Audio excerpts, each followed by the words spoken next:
नमस्कार। The study IAS के current affairs this week program में आप सभी का स्वागत है।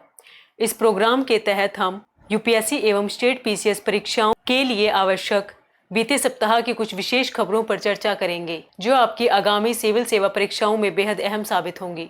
तो चलिए ज़्यादा समय ना लेते हुए शुरू करते हैं आज का सेशन, जिसमें हम सर्वप्रथम देखेंगे safeguards and procedures on India's preventive detention law, misuse of detention power render need to strict to processor the paramount. इस न्यूज़ को करने से पहले हम एक एग्जाम्पल के तहत समझने का प्रयास करेंगे। आप मान लीजिए कि अगर किसी दोषी व्यक्ति को रिसेंटली जेल से रिहाई मिलने वाली है, परंतु जिस राजनीतिक दल की सरकार अभी सत्ता में है, उस राजनीतिक दल के किसी एमपी या एमएलए के द्वारा ये बात कही जाती है कि इस व्यक्ति से उन्हें जान का खतरा है, या फिर उनके द्वारा या इस व्यक्ति के द्वारा समाज में किसी प्रकार का कोई भी द्वेष फैलाया जा सकता है, इस बात का उन्हें संदेह है, तो इस व्यक्ति की जो रिहाई का जो टाइम पीरियड है उसको बढ़ा दिया जाना चाहिए। और एमएलए या एमपीज की बात को मानते हुए अगर इस व्यक्ति की रिहाई के टाइम पीरियड को बढ़ा दिया जाता है तो यह कहीं ना कहीं इस व्यक्ति के अधिकारों के खिलाफ है। तो इस प्रकार की जो प्रोसीजर्स हैं उनको देखते हुए अभी सुप्रीम कोर्ट के द्वारा कहा गया कि जो प्रिवेंटिव डिटेंशन लॉ है, इसका हमें काफ़ी मिसयूज़ देखने को मिलता है बाय स्टेट गवर्नमेंट्स। और जो प्रिवेंटिव डिटेंशन लॉ है यह ब्रिटिश टाइम पीरियड का है, इसमें चेंजेस करने चाहिए, क्योंकि इसके प्रयोग से स्टेट गवर्नमेंट कहीं ना कहीं व्यक्तिगत अधिकारों का हनन कर रही है और यह व्यक्तिगत अधिकारों को एक सीमा के अंदर बांध रही है। सुप्रीम कोर्ट के द्वारा प्रमोद सिंगला बनाम भारत संघ मामले की अभी रिसेंटली जांच की जा रही थी, जिसमें उन्होंने प्रिवेंटिव डिटेंशन लॉ कानून पर विचार करते हुए कहा कि यह व्यक्तिगत स्वतंत्रता पर निरंतर एक खतरे की पुनरावृत्ति है। तो पहले हम जानेंगे कि प्रिवेंटिव डिटेंशन लॉ क्या है और इसे क्यों लाया गया था, और ये ब्रिटिश टाइम पीरियड में लाए गए थे, तो इन्हें जो कॉन्स्टिट्यूशन असेंबली थी उनके द्वारा रद्द क्यों नहीं किया गया। निवारक निरोध कानून है, इनका यूज केवल तभी किया जाता है जब किसी व्यक्ति पर हमें अपराध करने की आशंका हो। यानी निवारक निरोध कानून के तहत किसी दोषी व्यक्ति को दंड देने की बजाय ऐसे व्यक्ति को गिरफ्तार किया जाता है जिस व्यक्ति पर अपराध किए जाने की आशंका हो, यानी उस पर उम्मीद लगाई जाती है कि यह इन फ्यूचर इस मुद्दे या किसी भी मुद्दे पर अपराध कर सकता है, और उस अपराध को रोकने के लिए उसे निवारक निरोध कानून के तहत अरेस्ट कर लिया जाता है, ताकि वह उस अपराध को करने से बचे और समाज में अशांति फैलाने से उसे रोका जा सके। निवारक निरोध से संबंधित 1950 में हमें एक कानून देखने को मिला था, जिसमें कहा गया था कि यह कानून केवल तभी लाया जा सकेगा जब देश की सुरक्षा, अखंडता या सार्वजनिक जो व्यवस्था, जो सामाजिक व्यवस्था है, उसको किसी प्रकार का कोई खतरा हो, तो निवारक निरोध कानून के तहत व्यक्ति को अरेस्ट किया जा सकता है, ताकि सामाजिक बहाली को बनाया रखा जा सके। अब दूसरा क्वेश्चन उठता है कि ब्रिटिश टाइम पीरियड में इस प्रकार के कानून क्यों लाए गए थे। आप सभी जानते हैं कि जो ब्रिटिश गवर्नमेंट थी उसका मेन उद्देश्य केवल प्रॉफिट कमाना था, और अपने उपनिवेशों पर नियंत्रण बनाए रखने के लिए उसके द्वारा विभिन्न प्रकार के कानून लाए जाते थे, ताकि वह उसकी जो प्रॉफिट प्रक्रिया है उसमें किसी प्रकार की हानि न पहुंचा सके। और इस प्रक्रिया में अगर किसी व्यक्ति या संस्था के द्वारा हानि पहुंचाई जाती है तो उन कानूनों के द्वारा उन्हें रोका जा सके। आप एक एग्जाम्पल के तहत समझ सकते हैं कि एक रोलर एक्ट लाया गया था। इस रोलर एक्ट के द्वारा किसी भी व्यक्ति को पकड़कर सीधा जेल में डाल दिया जाता था, केवल संदेह के आधार पर। और इस संदेह के आधार पर अगर किसी व्यक्ति को डाला जाता था तो उसे किसी प्रकार की कोई भी कानूनी सहायता प्राप्त करने का अधिकार नहीं था। सेम प्रक्रिया हमें प्रिवेंशन डिटेंशन लॉ के अंदर भी देखने को मिलती है। अब क्वेश्चन उठता है कि हमारी कॉन्स्टिट्यूशनल असेंबली के द्वारा इस कानून में चेंजेस क्यों नहीं किए गए, या इसे संविधान के आर्टिकल 22 में निवारक निरोध कानून से संबंधित प्रावधान देखने को मिलते हैं। क्योंकि 1947 में जब हमारा देश आज़ाद हो रहा था, तब यहाँ पर फैली अशांति की व्यवस्था, यानी जो दंगे फैले हुए थे, उन दंगों को देखते हुए हमारी कॉन्स्टिट्यूशनल असेंबली के द्वारा ऐसे कानूनों को ना चाहते हुए भी अपनाना पड़ा, और जो सिचुएशन थी उसे कंट्रोल करने के लिए निवारक निरोध कानून को आर्टिकल 22 में स्थान दिया। आर्टिकल 22 में निवारक निरोध कानून को दो भागों में बांटा गया है। First, punitive detention law, second, preventive detention law. Punitive detention law के तहत अगर उस व्यक्ति के द्वारा अपने अपराध को स्वीकार कर लिया जाता है तो उस पर दंडात्मक कार्यवाही की जाएगी और उसे 24 आवर के भीतर मजिस्ट्रेट के सामने प्रस्तुत किया जाएगा। याद रखिएगा, इस 24 आवर के भीतर किसी पुलिस चौकी या थाने से लेकर मजिस्ट्रेट के सामने प्रस्तुत करने के बीच में जो परिवहन का जो समय होगा उसको इंक्लूड नहीं किया जाएगा। तो इन 24 आवर के भीतर प्रस्तुत करने के क्रम में अगर व्यक्ति को यह जानने का अधिकार होगा कि उसे किस वजह से गिरफ्तार किया गया है, वहीं उसे अपने लिए एक वकील हायर करने का भी अधिकार होगा जो अदालत में उसके लिए अदालती कार्रवाइयों का सामना कर सके। याद रखिएगा, जो आर्टिकल 22 में जो हमें प्यूरेटिव अधिकार दिए गए हैं, ये प्यूरेटिव अधिकार केवल भारतीय नागरिकों को प्रदान किए गए हैं।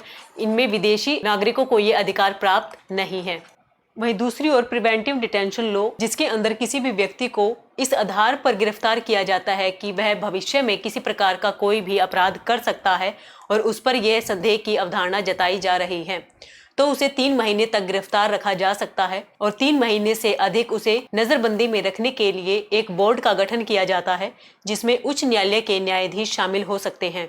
इस बोर्ड में उच्च न्यायालय के न्यायाधीश जो रिसेंटली न्यायाधीश हो या न्यायाधीश बनने की योग्यता रखते हो या सेवारत न्यायाधीश, इन तीनों में से कोई भी इसका अध्यक्ष बन सकता है और उसके द्वारा यह डिसाइड किया जाता है कि इस नजरबंद व्यक्ति को 3 महीने से अधिक गिरफ्तारी में रखा जाना चाहिए या नहीं। इसके अलावा प्रिवेंटिव डिटेंशन लॉ के तहत गिरफ्तार व्यक्ति को उसकी गिरफ्तारी का कारण बताना आवश्यक होता है और उसके द्वारा भी एक वकील अपनी अदालती कार्रवाइयों की जांच करने के लिए रखने का अधिकार दिया जाता है। यह सुरक्षा नागरिकों के साथ साथ विदेशी व्यक्तियों को भी दी जाती है।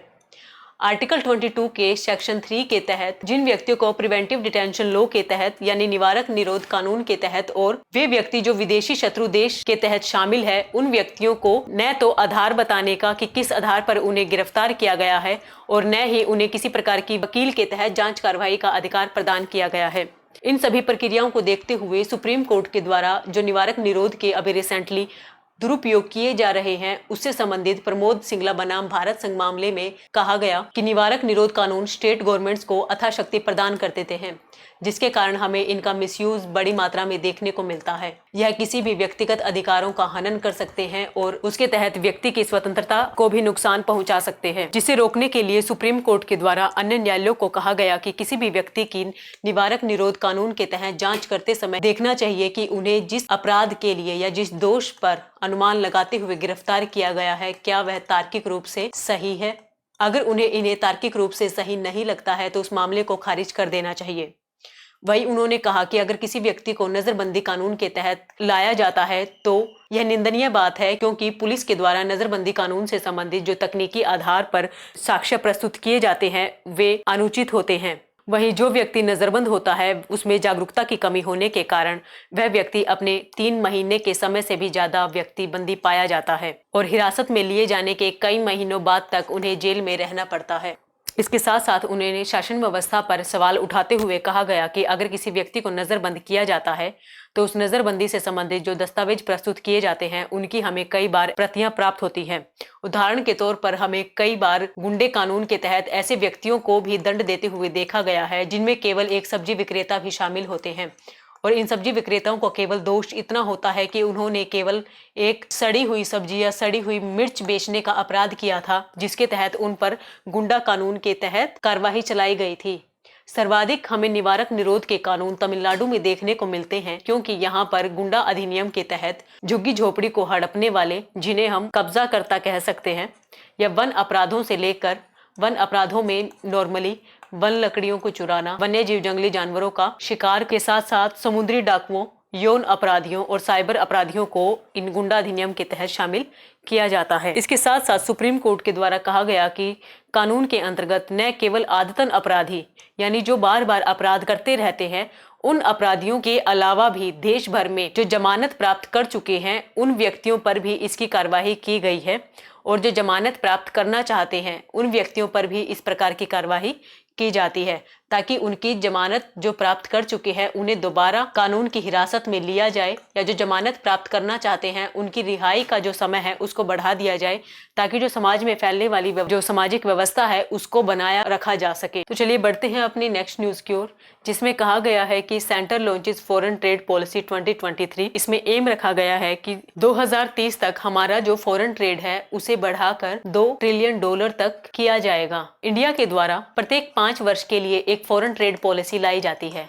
जिसे हम FTP 2023 के नाम से जानेंगे। फॉरेन ट्रेड पॉलिसी जो 2015 से 2020 के लिए लाई गई थी, इसे 2020 में कोविड-19 की समस्या के कारण, की जो पेंडेमिक थी उस समस्या के कारण इसकी टेन्योर बढ़ाकर 2022 तक कर दिया गया था। अभी रिसेंटली हमें फॉरेन ट्रेड पॉलिसी का नया रूप 2023 के रूप में देखने को मिला, जिसका एम 2030 तक $2 ट्रिलियन तक रखा गया है। फॉरेन ट्रेड पॉलिसी को कॉमर्स मिनिस्ट्री के द्वारा लाया जाता है। जिस प्रकार अब यहाँ पर क्वेश्चन उठता है कि फॉरेन ट्रेड पॉलिसी क्यों लाई जाती है। फर्स्ट ऑफ ऑल हम एक नॉर्मली एग्जाम्पल से जान सकते हैं कि हम अगर किसी भी एग्जाम की तैयारी करते हैं या हम कहीं पर भी ट्रिप में जाते हैं, तो हम पहले जाने से पहले हम उस पूरी प्रक्रिया के लिए एक माइंड मेकअप तैयार कर लेते हैं। मान लीजिए आप यूपीएससी की तैयारी करते हैं, उस यूपीएससी की तैयारी में आपके पास 24 आवर जो एक दिन का टाइम होता है, आप उसका पूरा शेड्यूल सुबह ही बना लेते हैं कि आपको कौन से सब्जेक्ट से कितने टॉपिक्स को कवर करना है, कितने आवर तक उस सब्जेक्ट को पढ़ना है, कौन कौन से सब्जेक्ट्स को पढ़ना है। तो जो पूरी रणनीति बनाई जाती है, उसी रणनीति को देखते हुए हम ये बात कह सकते हैं कि सरकार के द्वारा भी विदेशी व्यापार को नियंत्रित या रेगुलेट करने के लिए हर 5 साल में विदेशी व्यापार नीति लाई जाती है। और रिसेंटली जो 2023 में विदेशी व्यापार नीति लाई गई थी, इसका कोई सनसेट क्लोज नहीं किया गया है। यानी हमें हर 5 साल में एक नई विदेशी व्यापार नीति देखने को मिलती थी, बट हमें विदेशों में जो रिसेंटली जो क्राइसिस देखने को मिल रहे हैं, बैंकिंग क्राइसिस या फिर जो गवर्नमेंट के क्राइसिस देखने को मिल रहे हैं, इन सभी को देखते हुए एक फ्री ट्रेड पॉलिसी लाई गई है, जिसमें कोई भी सनसेट क्लोज नहीं लाया गया है। यानी इसका time period fix 5 year tenure नहीं रखा गया है, क्योंकि अगर किसी भी देश में आए मंदी या गवर्नमेंट के जो क्राइसिस है, उसका इफेक्ट अगर इंडिया पर पड़ता है, तो हम अपने जो लक्ष्य हैं उससे बच सके, उसी को ध्यान में रखते हुए इसका जो सनसेट क्लोज है उसको बंद कर दिया गया है। इसके साथ साथ कहा कि जो फॉरेन ट्रेड पॉलिसी है वो बहुत डायनेमिक है, क्योंकि इसमें हमें नवीन प्रावधान देखने को मिलते हैं, जिसमें हम सबसे पहले देखेंगे कि इसमें एक्सपोर्ट को बढ़ावा देने के लिए हमने नए नए तरीकों को अपनाया है। फर्स्ट ऑफ ऑल इसमें कंसल्टेटिव अप्रोच पर हमने काम करने का प्रयास किया है। तो इस स्लाइड में हम देखेंगे कि पिछले 5 वर्षों में भारत का निर्यात में हमें कितनी बढ़ोतरी देखने को मिलती है। 2018 से लेकर क्या हम कह सकते हैं कि भारत के निर्यात में लगातार वृद्धि हुई है? नहीं, क्योंकि 2020-21 में कोविड-19 के कारण हमें यहाँ पर गिरावट देखने को मिलती है। तो आप यूपीएससी या किसी भी स्टेट पीसीएस की परीक्षा में इस प्रकार का क्वेश्चन देख सकते हैं कि 2018-19 से लेकर क्या भारत के निर्यात में हमें लगातार वृद्धि देखने को मिलती है। तो यहाँ पर आप इस आंकड़े को याद रखिएगा कि 2020-21 में कोविड-19, आप जानते हैं कि यहाँ पर हमारे एक्सपोर्ट या इंपोर्ट में काफी गिरावट देखने को मिली थी। इस कारण क्या हुआ था, जो हमारा व्यापार था उसमें गिरावट आई थी। न केवल आयात में बल्कि निर्यात में भी हमें बढ़ोतरी देखने को मिली थी। इसके साथ साथ हमारी जो फॉरेन ट्रेड पॉलिसी 2023 है, उसमें कहा गया कि हम इसमें कंसल्टेटिव अप्रोच को अपनाएंगे। यानी न केवल केंद्र सरकार के द्वारा निर्यात से संबंधित सभी निर्णयों को लिया जाएगा, इसमें जो राज्य हैं या जिले की जो संस्थाएं हैं, उनके द्वारा भी इसमें व्यापार को सुगम बनाने या लेन देन से संबंधित अपने विचारों को प्रस्तुत किया जाएगा या उनसे भी कंसल्ट किया जाएगा। सरकार के द्वारा कहा गया कि इसमें हम प्रोत्साहन, जो निर्यात है उसको बढ़ावा देने के लिए हम नई नई नीतियां लेकर आएंगे या आपको ऋण प्रदान करेंगे, परंतु हम सब्सिडी की सुविधा आपको प्रदान नहीं करेंगे। आप एग्जाम्पल से ले सकते हैं कि जिस प्रकार चाइना अगर अपनी कंपनियों को मैक्सिमम मात्रा में सब्सिडी प्रोवाइड करवा कर उनका जो निर्यात है, उस निर्यात का जो खर्च है उसको कम कर कर दूसरे देशों में सस्ती मात्रा में अपने देश की वस्तुओं को पहुंचाता है और कम दरों पर दूसरे देशों की मार्केट में हमें व्यापक मात्रा में चीनी उत्पाद देखने को मिलते हैं, जिस वजह से हमें वहां डंपिंग जैसी सिचुएशन भी देखने को मिलती है। और इसी डंपिंग को रोकने के लिए विभिन्न देशों की सरकारों के द्वारा एंटी डंपिंग ड्यूटी भी लगाई जाती है। तो इस प्रकार के प्रावधानों को रोकते हुए केंद्र सरकार ने कहा कि इसमें हम सब्सिडी के तहत एक्सपोर्ट को बढ़ावा नहीं दिया जाएगा, बल्कि इंडिया को अपनी स्ट्रेंथ पर काम करने की आवश्यकता है और एक्सपोर्ट को बढ़ाने के लिए हम अपनी स्ट्रेंथ पर काम करेंगे, ताकि दूसरे देशों की मार्केट में उत्पाद को भरने हेतु दूसरे रास्तों को ना अपनाया जा सके। वहीं इसके साथ साथ कहा गया कि जो ई कॉमर्स है या जो ई पहले हैं, उनको बढ़ावा दिया जाएगा। रिसेंटली अगर हम किसी भी देश में अपना कोई पार्सल या कुरियर भेजते हैं, तो उस कुरियर की जो मैक्सिमम रेट है, हम 5 लाख रुपए तक का कुरियर वहां भेज सकते हैं। अगर हमें 5 लाख रुपए से ज्यादा का कुरियर भेजना होता था, तो हमें काफी मैक्सिमम मात्रा में पेपर वर्क करना पड़ता था। इस पेपर वर्क काफी बोझिल प्रक्रिया थी और इस प्रक्रिया से बचने के लिए अभी फॉरेन ट्रेड पॉलिसी में सरकार के द्वारा इस कुरियर के जो चार्जेस थे 5 लाख रुपए, इसकी वैल्यू बढ़ाकर 10 लाख रुपए कर दी गई है। यानी अब आप अपने कुरियर के माध्यम से 10 लाख रुपए तक के माल को एक्सपोर्ट कर सकते हैं। अब जो फ्री ट्रेड पॉलिसी 2023 लाई गई है, इसका मुख्य उद्देश्य वस्तुओं के निर्यात को बढ़ावा देना है और 2022-23 में हमें जो निर्यात था उसके कंपैरिजन में हमें 14% की बढ़ोतरी देखने को मिलती है, जिसकी कुल वैल्यू अभी 770 बिलियन डॉलर तक पहुंच गई है। 2016 के फाइनेंशियल ईयर में हमारा निर्यात वैल्यू 435 बिलियन डॉलर थी, जिसकी 2022 में 676 बिलियन डॉलर के अंतर्गत 55.4% की वृद्धि हमें देखने को मिली। 2016 के कंपैरिजन में हमें 2023 में जो बढ़ोतरी हुई है उसकी कुल मात्रा 74.7% है। सरकार के द्वारा जो 2023 की फॉरेन ट्रेड पॉलिसी है उसमें जो लक्ष्य रखे गए हैं उसके तहत सर्वप्रथम लक्ष्य हमें 2030 तक अपने निर्यात को 2 ट्रिलियन डॉलर तक पहुंचाना है। साथ साथ जो इंडियन रूपी है उसको एक ग्लोबल करेंसी के रूप में भी स्थापित करना है और भारत को एक हब के रूप में स्थापित करना है और भारत के जो स्कोप हैं वो अन्य देशों में स्थापित करने हैं।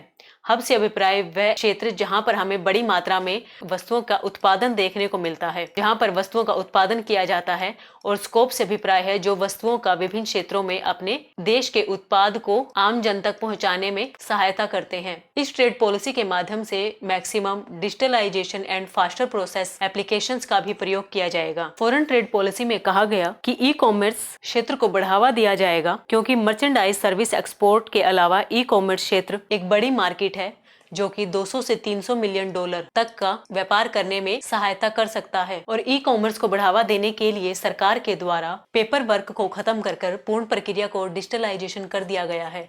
यानी अगर आपको किसी भी प्रकार के कुरियर को विदेशों में भेजना है तो उससे संबंधित जो पेपर वर्क होता था उस प्रक्रिया को आप पूर्णतः ई कॉमर्स यानी डिजिटल रूप से आप उस डिपार्टमेंट से संपर्क कर उस प्रक्रिया को पूर्ण कर सकते हैं। आपको पेपर वर्क में लगने वाले समय को कम करने के साथ साथ लॉजिस्टिक लागतों को भी बढ़ावा देना है। इन लॉजिस्टिक लागतों से अभिप्राय जो एक उत्पादक क्षेत्र से लेकर उपभोक्ता क्षेत्र तक पहुंचाए जाने में लगने वाला समय है। इस समय में कमी करने के साथ साथ हम जो विदेशी कंपनियां हैं उन्हें भी भारत की ओर आकर्षित कर सकते हैं तथा भारत को विकसित देशों की तरह जो लॉजिस्टिक लागतें हैं उनकी तरह कम कर एक सुदृढ़ ढांचा प्रदान कर सकते हैं। भारत को ई कॉमर्स केंद्र बनाने के लिए ई कॉमर्स स्टेक होल्डर्स के साथ मिलकर नीतियों का निर्माण किया जाएगा। ई कॉमर्स स्टेक होल्डर से अभिप्राय है जिन कंपनियों के द्वारा डिजिटल व्यापार किया जाता है, जैसे फ्लिपकार्ट, अमेज़न आदि कंपनियां। इनके साथ मिलकर इनसे संबंधित जो नीतियां हैं उनका निर्माण किया जाएगा ताकि जो डिजिटल व्यापार है उसको बढ़ाया जा सके। इसके साथ साथ निर्यात करने वाली कंपनियों को स्टार रेटिंग दी जाएंगी। पहले 5 स्टार रेटिंग 2 ट्रिलियन डॉलर तक के व्यापार करने वाली कंपनियों को दिया जाता था, जिसका रिसेंटली अभी कमी करते हुए 800 बिलियन डॉलर तक के व्यापार करने वाली कंपनी को 5 स्टार रेटिंग देने का प्रावधान शामिल किया गया है। अब हम जानेंगे कि भारत में निर्यात में जो अभी रिसेंटली हमें वृद्धि देखने को मिली उनमें कौन कौन से प्रोडक्ट शामिल थे।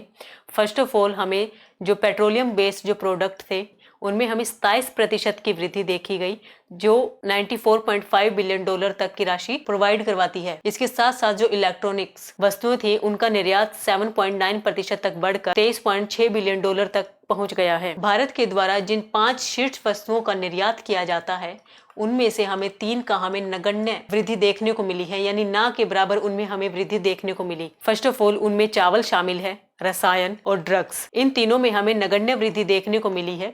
वहीं फार्मास्यूटिकल और जो पेट्रोलियम निर्यातक और जो इलेक्ट्रॉनिक्स चीजें हैं उनमें हमें व्यापक मात्रा में बढ़ोतरी देखने को मिली, जो कि 2021-22 के कंपैरिजन में 16% के करीब थी। बट जो इंजीनियरिंग वस्तुएं थी उनमें हमें कमी देखने को मिली, जो 5.1% से घटकर 107 बिलियन डॉलर तक पहुंच गई है और कुल निर्यात में इनका हिस्सा 26.6% से कम होकर 23.9% तक पहुंच गया है। जो 5.1% से घटकर 107 बिलियन डॉलर तक पहुंच गई है और कुल निर्यात में इनका हिस्सा 26.6% से कम होकर 23.9% तक पहुंच गया है। इस इमेज में हम देखेंगे कि इंडिया के टॉप एक्सपोर्ट पार्टनर कौन कौन से हैं।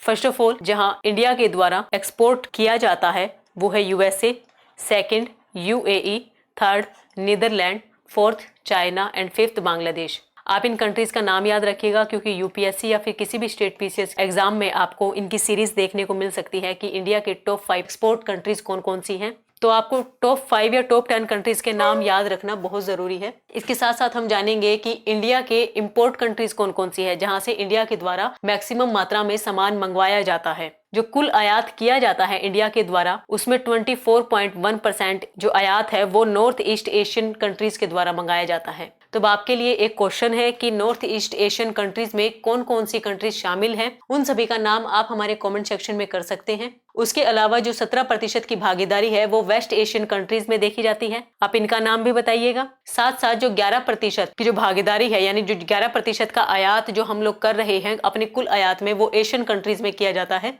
तो आप इस इमेज को याद रखिएगा। जिस प्रकार से एक्सपोर्ट पूछा जा सकता है, सेम इंपोर्ट भी आपसे पूछा जा सकता है, और इनमें कौन कौन सी कंट्रियां शामिल हैं जो रिसेंटली एग्जाम होने वाले हैं, इससे रिलेटेड क्वेश्चन आपको देखने को मिल सकते हैं। हमने कहा था जो इंजीनियरिंग है उसकी जो वस्तुओं का जो निर्यात है उसमें हमें गिरावट देखने को मिली है 26% टू 23% तक। इसके साथ साथ जो सोने की जो मार्केट वैल्यू है उसके आधार पर भी जो हमारा आयात है वो गिरा है कितना, 24%। यानी सोने की जो मार्केट वैल्यू में भी हमारा जो आयात है उसमें 24% का कमी देखी गई है। आप जानते हैं कि गोल्ड एक ऐसी मेटल है जो भारतीय महिलाओं को बेहद पसंद है, और यह मार्केट में जितनी हमें मिलेगी उससे कहीं ज्यादा हमें भारतीय महिलाओं के पास भी देखने को मिलती है। और अभी इसकी रिसेंटली जो मार्केट में इसका आयात है वो गिरकर $35 बिलियन तक पहुंच गया है, क्योंकि इसकी जो वैश्विक वैल्यू है वो बढ़ गई है और इसके कंपैरिजन में रुपया जो है वो कमजोर हो गया है। फॉरेन ट्रेड पॉलिसी के अंदर जो प्रावधान लाए गए हैं निर्यात को बढ़ाने के लिए, उनके समक्ष कुछ चुनौतियां हमारी देखने को मिल सकती हैं। फर्स्ट ऑफ ऑल, हमें जो व्यापारिक घाटा है, व्यापारिक घाटा जो 40% है वो बढ़कर $266 बिलियन से भी अधिक हो गया है, जो 2021-22 में केवल $190 बिलियन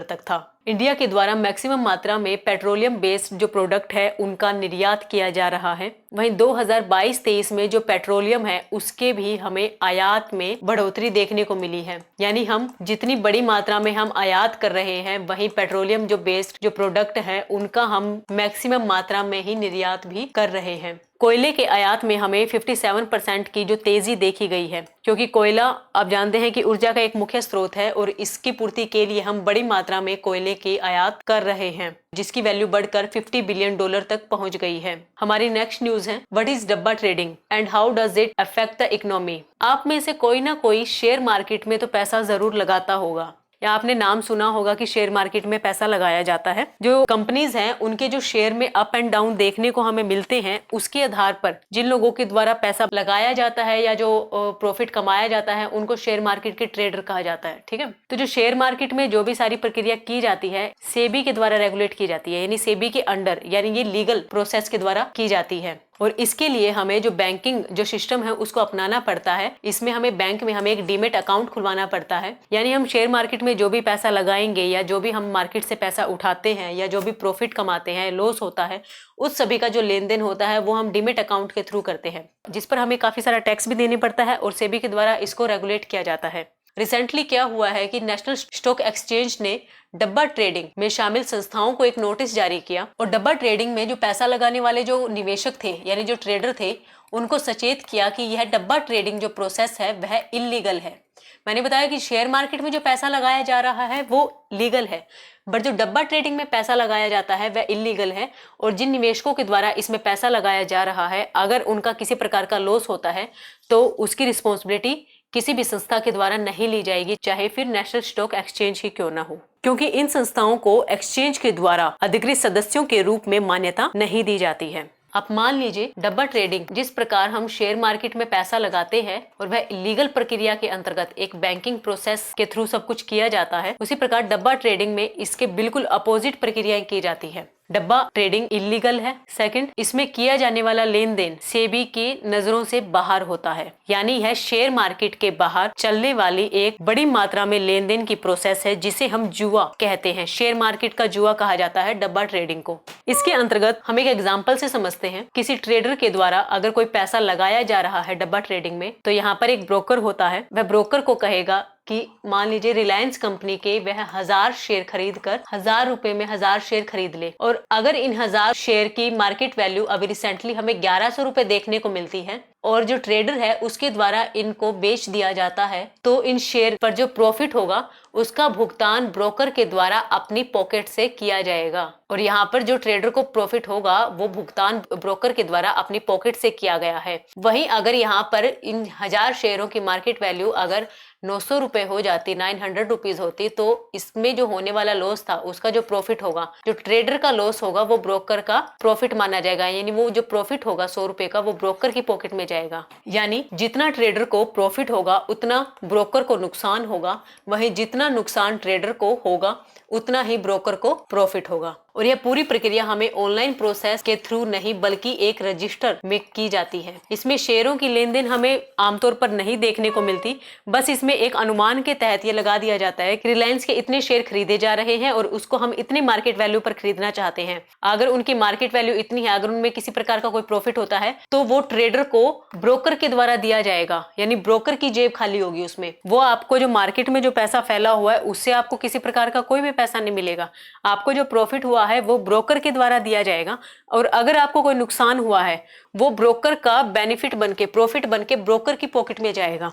और ये जो डब्बा ट्रेडिंग जो है ये हमें मैक्सिमम मात्रा में इंडिया में हमें गुजरात में देखने को मिलती है। आप सभी जानते हैं गुजरात में हमें सबसे ज्यादा मर्चेंट देखने को मिलते हैं। सेकंड हमें देखने को मिलेगी जो बड़ी बड़ी सिटीज है, यानी महाराष्ट्र में, मुंबई में, दिल्ली में भी इसकी बड़ी मात्रा देखने को मिलती है। जो बड़ी बड़ी जो सिटीज हैं, महानगर है, वहां पर हमें क्या मिलेगा, बड़ी मात्रा में डब्बा ट्रेडिंग देखने को मिलती है और इसमें बहुत बड़ी मात्रा में पैसा लगाया जाता है। अब आप भी सोचेंगे कि यह पूरी तरह से इलीगल प्रोसेस है, फिर भी इसमें पैसा क्यों लगाया जा रहा है। फर्स्ट ऑफ ऑल, इसमें पैसा लगाने वाले वे व्यक्ति होते हैं जिनके पास बड़ी मात्रा में काला धन है, यानी जो ब्लैक मनी है। ब्लैक मनी जिन लोगों के पास है वो ब्लैक मनी का यूज वो लोग डब्बा ट्रेडिंग के अंतर्गत करते हैं। सेकंड चीज, डब्बा ट्रेडिंग के अंदर हमें किसी प्रकार के डीमैट अकाउंट की आवश्यकता नहीं होती, यानी व्यक्ति अपने लेन देन के लिए पूर्णतः फ्री रहता है और वह डीमैट अकाउंट खुलवाने के लिए स्वतंत्र होता है, उसे डीमैट अकाउंट खुलवाने की नीड नहीं पड़ती है। तीसरी चीज, जो भी सिक्योरिटी एक्सचेंजेस होते हैं, यानी जो नॉर्मल शेयर मार्केट है उसमें अगर आप जो भी लेन देन करते हैं उस लेन देन में आपका जो प्रॉफिट होता है उन सभी पे क्या लगता है, टैक्स लगता है। जो भी लेन देन होंगे, जो भी आपका द्वारा पैसा लगाया जाएगा या जो भी प्रॉफिट होगा, सभी टैक्स के अंदर इंक्लूड होंगे। बट जो डब्बा ट्रेडिंग होती है ये पूर्णतः इलीगल है, इस वजह से इसमें किसी प्रकार की कोई भी टैक्स हमें देखने को नहीं मिलता है। तो जो ब्लैक मनी है, फर्स्ट ऑफ ऑल आप इसको लगा सकते हैं। सेकंड, आप डीमैट अकाउंट से फ्री रहते हैं। थर्ड, आपको किसी प्रकार का कोई भी टैक्स नहीं देना पड़ता है, इसलिए हमें बड़ी मात्रा में डब्बा ट्रेडिंग आज देखने को मिलती है और यह व्यापारियों को अपनी ओर प्रभावित कर रही है। बट जो लोग डब्बा ट्रेडिंग करते हैं उनको भी बहुत सारे नुकसान देखने को मिलते हैं। फर्स्ट ऑफ ऑल, डब्बा ट्रेडिंग, हम बार बार कह रहे हैं कि डब्बा ट्रेडिंग इलीगल है, और अगर आपको इसमें किसी प्रकार का नुकसान होता है तो आप जाकर किसी भी संस्था को ये बात नहीं कह सकते हैं कि हमारा यहाँ पर लॉस हुआ है, उसकी आप पूर्ति कीजिए। अभी रिसेंटली जो नेशनल स्टॉक एक्सचेंज ने कहा है कि जिन कंपनियों को उन्होंने वारंट जारी किया है कि आप डब्बा ट्रेडिंग बंद कीजिए, वहां पर उन्होंने ये स्पेशली गाइडलाइन में कहा है कि अगर आपको किसी प्रकार का कोई भी नुकसान होता है तो उसका जिम्मेवार कोई भी कंपनी या कोई भी संस्था नहीं होगी। क्योंकि जो डब्बा ट्रेडिंग में अगर आप प्रॉफिट कमाते हैं तो ब्रोकर उसमें अब स्वयं को दिवालिया घोषित कर आपका प्रॉफिट देने से मना कर सकता है और आप उसके खिलाफ कहीं पर कंप्लेन भी नहीं कर सकते हैं। डब्बा ट्रेडिंग प्रक्रिया पूर्णतः व्यवहारिक तौर पर चलाई जाती है, इसमें किसी प्रकार का कोई भी ऑडिट रिकॉर्ड नहीं रखा जाता है। यह जो हमारी अर्थव्यवस्था है उसके समानांतर चलती रहती है और काले धन को, जो ब्लैक मनी है, उसको बढ़ावा देती है। और इसी के कारण हमें मनी लॉन्ड्रिंग जैसी या आपराधिक गतिविधियां हैं उनमें जो पैसा प्रोवाइड करवाया जा रहा है वैसी गतिविधियां भी हमें देखने को मिलती हैं। प्रतिभूति अनुबंध विनिमय अधिनियम 1956 की धारा 23 के क्लोज 1 के तहत डब्बा ट्रेडिंग को एक अपराध के रूप में घोषित किया गया है और इसमें पाए जाने वाले अपराधी को 10 साल की सजा के साथ साथ 25 करोड़ रुपए तक का जुर्माना का प्रावधान शामिल किया गया है। अगर कोई व्यक्ति इसमें दोषी पाया जाता है तो उसे सजा के साथ साथ जुर्माना दोनों के प्रावधान भी झेलने पड़ सकते हैं। हमारी नेक्स्ट न्यूज है in a first Iran president address Palestine in Gaza. Raisi Iran के प्रेसिडेंट है इब्राहिम राइसी, उनके द्वारा पैलेस्तीन में अभी रिसेंटली क्या किया गया, एक संबोधन किया गया और उसमें कहा गया कि जो अकाबा है और जो शर्म अल शेख है और जो जॉर्डन है, यहाँ पर इजराइल के साथ जो फिलिस्तीन के द्वारा द्विपक्षीय बैठक करने की जो योजना बनाई गई है उसके खिलाफ उन्होंने कठोर प्रतिक्रिया व्यक्त की है। और इन्होंने यरूशलेम दिवस, जिसे अल कुदस दिवस भी कहा जाता है, इस दिन पैलेस्तीन में एक मीटिंग की थी, यानी उन्हें संबोधन किया था। ये आप पिक्चर में देख सकते हैं। रमजान के लास्ट वीक का जो फ्राइडे होता है उसको कहेंगे अल कुदस दिवस। इस दिन इनके द्वारा क्या कहा गया कि जो इजराइल और फिलिस्तीन के बीच में जो द्विपक्षीय बैठक, तब हम जो अकाबा है या शर्म अल शेख है और जो जॉर्डन है, इन दोनों की लोकेशन देखेंगे जो आपके पीटी के पॉइंट ऑफ व्यू से बेहद इंपॉर्टेंट है। इजिप्ट के साथ में लगी हुई है गल्फ ऑफ स्वेज। इसके साथ में हमें देखेगा सिनाई पेनिनसुलर। सिनाई पेनिनसुलर जो कि इजिप्ट के अंतर्गत आता है। इस सिनाई पेनिनसुलर में ही हमें ईस्ट की ओर अल अकाबा और इसके साउथ में हमें शर्म अल शेख देखने को मिलेगा। रिसेंटली शर्म अल शेख में हमें COP27 की जो मीटिंग थी वो देखने को मिली थी, जिसमें हमारे पर्यावरण, वन एवं जलवायु परिवर्तन मंत्रालय के द्वारा भागीदारी की गई थी। जो गल्फ ऑफ स्वेज है, वैश्विक व्यापार है, उस वैश्विक व्यापार के लिए बहुत ज्यादा इंपॉर्टेंस रखती है, क्योंकि यहाँ पे हमें स्वेज कैनाल देखने को मिलती है। जो Suez canal gulf of Suez और मेडिटेरियन सी, इन दोनों को जोड़ने का काम करती है। इसके साथ साथ हमें यहाँ पर जो अल अकाबा है वो हमें देखने को मिलती है गल्फ ऑफ अकाबा के अंतर्गत, यानी उसकी सीमा गल्फ ऑफ अकाबा के साथ लगी हुई है। और जो इजराइल और जो जॉर्डन है, इन दोनों की जो सीमा भी है वो अल्फ ऑफ अकाबा से सटी हुई है। तो इस मैप में हम देखेंगे कि जो यहाँ पर हमें देखने को मिलती है स्वेज कनाल, जो स्वेज कनाल मेडिटेरियन सी और गल्फ ऑफ स्वेज दोनों के बीच में हमें क्या करते हैं, मार्ग प्रदान करती है। यहाँ पर हम देखेंगे इजराइल की जो लोकेशन है। फर्स्ट ऑफ ऑल हम देखेंगे कि इजराइल का जो एरिया है वो इतना बड़ा मात्रा में यहाँ पर कैसे फैला। इजराइल में हमें बड़ी मात्रा में जूस देखने को मिलते हैं, यानी यहूदी आप जानते हैं कि हिटलर के द्वारा भी इन्हें काफी टॉर्चर किया गया था और पास्ट में इनका बहुत ही दर्दनाक हमें स्टोरी देखने को मिलती है, क्योंकि इनके साथ एक नस्लीय भेदभाव की भावना हमें देखने को मिली थी। इन्हें एक विशुद्ध नस्लीय करार कर दिया गया था, जिसके कारण इनकी व्यापक मात्रा में नरसंहार किया जा रहा था। विभिन्न देशों से मिलकर इनके द्वारा यहाँ पर एक देश बनाने की मांग की गई और यहाँ पर बड़ी मात्रा में यहूदी यानी जूस थे वो इकट्ठा हुए। इन जूस के द्वारा इजराइल देश बनाया गया और इजराइल को बनते हुए देख जो नेबरिंग कंट्री थी, इनके द्वारा इजराइल पर अटैक कर दिया गया। और वो इजराइल की एक खुशनसीबी मानिए कि जो फर्स्ट अटैक इन 1948 के अंदर किया गया था, जो इजराइल था वो जीत गया था, उसने जीत पाली थी। इसके पश्चात हमें जो इजराइल है, ये देखिए, ये पूरा पैलेस्तीन था जहां पर हमें जूस आकर बसते हुए दिखाई दिए। इसमें हमें कम मात्रा में हमें ये क्या हुआ था कि यहाँ पे छोटी छोटी मात्रा में हमें जो जूस की जो बस्तियां थी वो देखने को मिल रही थी। बट जब वॉर हुआ 1947 के अंदर, इस वॉर में इजराइल के द्वारा एक बड़े एरिए पर अपना अधिकार स्थापित कर लिया। उसके पश्चात हमें दोबारा 1967 में हमें एक बार फिर 6 डेज वॉर देखने को मिला। इस वॉर में अगेंस्ट इजराइल के द्वारा जीत हासिल की।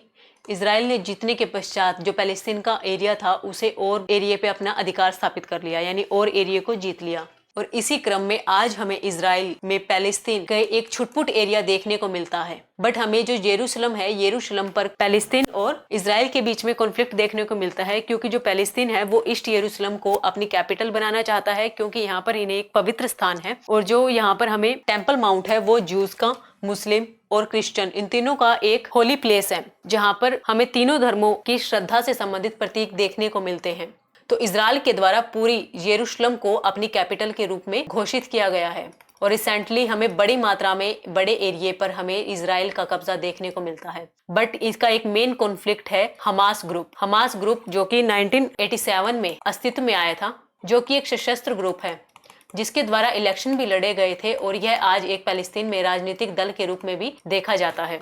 हमास ग्रुप को आतंकवादी ग्रुप घोषित कर दिया गया है और रिसेंटली जो ईरान के द्वारा जो संबंध बनाए जाने की कोशिश की जा रही है, उसका इरादा हमास ग्रुप को भड़काने का है और उसके द्वारा जो बनाए गए हथियार है वो हमास ग्रुप को प्रोवाइड करवाने की मंशा रखता है, ताकि जो मिडिल ईस्ट में जो इजराइल और जो पैलेस्तीन का एरिया है यहाँ पर दोबारा से दंगे भड़काए जा सके और यहाँ पर जो वॉर की सिचुएशन है उसको लाया जा सके। इसके साथ साथ इजराइल चाहता है कि जो इन दोनों देश के बीच में जो शांत कूटनीति है उसको समाप्त कर दिया जाए। अब हम जानेंगे जो टेम्पल माउंट है, जिसे होली प्लेस भी माना जाता है, वहां पर हमें मुसलमानों के लिए हरम अश शरीफ यानी पवित्र पूजा स्थल देखने को मिलता है। इसके अलावा अल हरम अल कुद्सी अल शरीफ, जो यरूशलेम का पवित्र पूजा स्थल है के नाम से भी इसे जाना जाता है।